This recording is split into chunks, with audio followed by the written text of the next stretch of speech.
Solo flight nga ang person ngayong gabi dahil nga wala ang aking mga kapitbahay.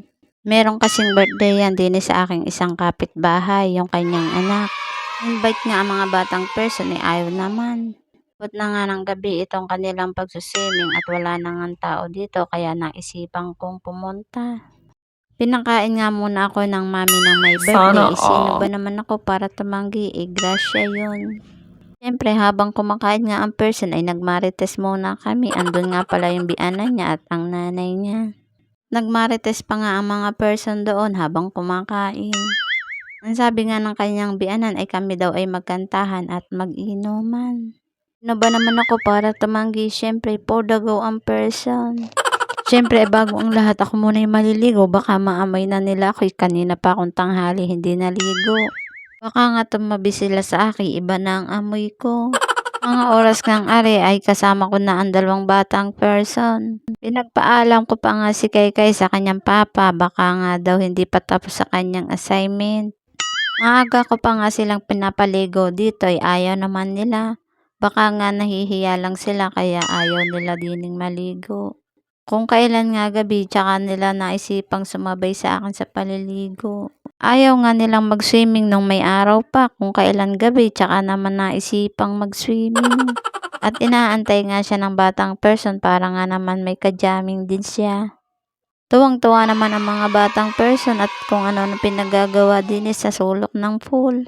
Nag-wave-wave nga nila yung tubig para nga umalo ng malakas. Sa ganitong okasyon nga hindi mawawalan ang shot puno.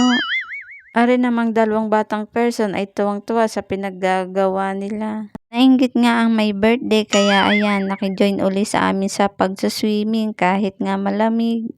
Ito nga pala si Lexi at ito nga yung ating celebrant, 8 years old na siya.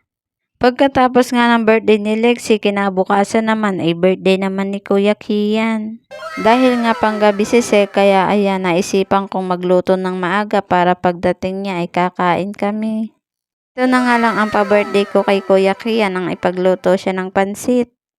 Ang dami nga nagbe-birthday sa buwan ng November at isa na nga dyan si Lexi at si Kuya Kian at ang susunod naman ay yung kanyang papa. At mabalik nga tayo din sa aking niluluto at nagisa na nga ako dyan ng bawang sibuyas at inilagay ko na nga yung atay ng manok. Habang inaantay ko nga maluto yung atay ng manok, ako naman ay naggayat din ng carrots at cabbage. Uy, English yun ah. At pagkatapos ko nga maggayat ay naglagay naman ako din ng toyo sa ginigisa kong atay ng manok. At inilagay ko na nga rin yung carrots din at naglagay na rin akong mainit na tubig. Para nga mas mabilis kumulo ay nagpapakulo na agad ako ng tubig na mainit at isinunod ko na nga tong bihon. Nitong procedure nga ang aking ginagawa pag ako'y nagluluto ng pansit. Uy, inapa-English na naman ang person. At naglagay na nga din ako dyan ng oyster sauce at saka itong pamintang durog. At lalagyan ko na nga rin siya ng magic sarap. Aantayin ko nga lang maluto itong bihon at saka ko ilalagay yung repolyo. Hinalo-halo ko muna nga aring mga bihon para naman maluto agad. Ilalagay ko na nga tong repolyo kasi nga mabilis tong maluto. Hahaluin ko nga lang din yan para nga matabunan tong repolyo at mabilis maluto dahil sa init nitong bihon. Mahina na nga rin din ang apoy ko kasi nga malapit nang maluto at iga na rin tong ating pansit. Pagkaluto nga ng pansit ay dito ko na nga tinransfer at ito nga yung aking kapitbahay ng si Sel at iyan nga ang nanay ni Kuya Kian. Habang nga kami kumakain ay nagmarites na naman kami at pinagluluto niya nga ang kanyang asawa ng menudo. Ang sabi ko naman ako na lang at wala naman akong gagawin. Kaya ang person ito magluluto na naman kasi nga panggabi ang aking kapitbahay ay ako na lang ang nagpresenta magluto. Nagayat na nga ako ng bawang sibuyas niyan at imamarinate ko nga muna tong karne din sa aking pangmalakasang kawali. Ganito nga ang style ko kung paano ko magluto ng menudo. Uy, napa-English na naman ang person. Ito nga lang yung ingredients ng aking menudo, carrots at patatas at bell pepper at iba pang pampalasa. Nilipat ko nga aring karne din sa pressure cooker nang mabilis maluto. Kasi abutin na kami ng tanghalian hindi pa ako nakakaluto dahil matigas pa nga ang karne. Pagkatapos nga lumambot yung karne, inilipat ko ulit din sa kawali. At isinunod ko na nga yung carrots at patatas dahil nga luto na yung karne. Iintayin ko na lang tong kumulo at lumambot itong mga gulay.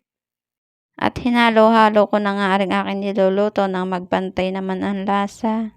At maya-maya nga titikman ko na nga rin aking niluluto kung okay na. Luto na nga itong pinalutong menudo ng aking kapitbahay at ang sabi nga niya ay dito na lang kami kumain para kami ay sabay-sabay. Dahil nga birthday ng Kuya Kiyang kaya ayan naisipan na rin kanyang papa na dito na lang kami kumain. Tulog pa kasi ang kanyang mama dahil panggabi nga si Sir kaya kami muna ang magsasalo-salo sa kanyang munting handa. Thank you kay Lord sa mga blessing ng amin natatanggap. O siya, hanggang dito na lang muna ang ating video for today. Thank you for watching. See you on next vlog. Bye-bye!